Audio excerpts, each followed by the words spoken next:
पाँच कुंवारी हो।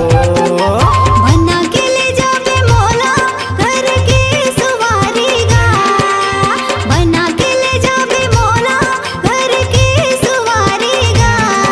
मैं आहुर को के मेला मैं हवा कुमारी गा, मैं आहुर को के मेला मैं हवा कुमारी गा।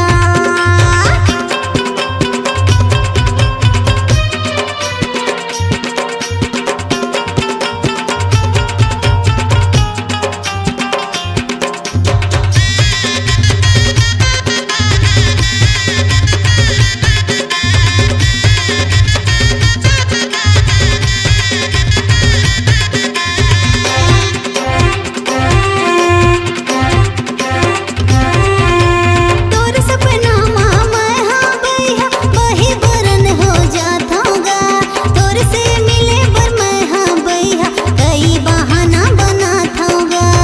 ये खाती कहा था ना हर पगला ये तोर सपना मैं हाँ बैहा बही बरन हो जाथाऊंगा, तोर से मिले बर मैं हाँ बैहा कई बहाना बनाथाऊंगा, तोर से मिले बर मैं हाँ बैहा कई बहाना बनाथाऊंगा।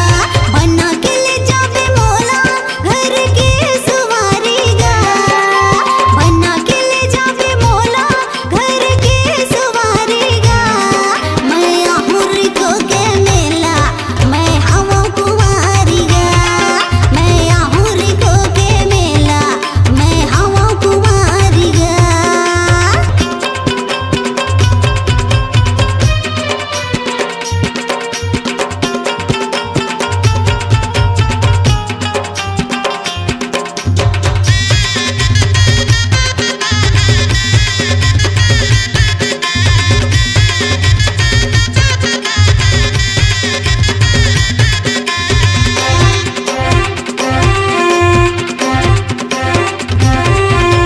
रिको माँ के तहा जो ही भाटा पर पूछता बे, संज के रहा के बेरा माँ बे ज्यादा झंतर साबे। आहूंगा बोलती ना सीतोन पगला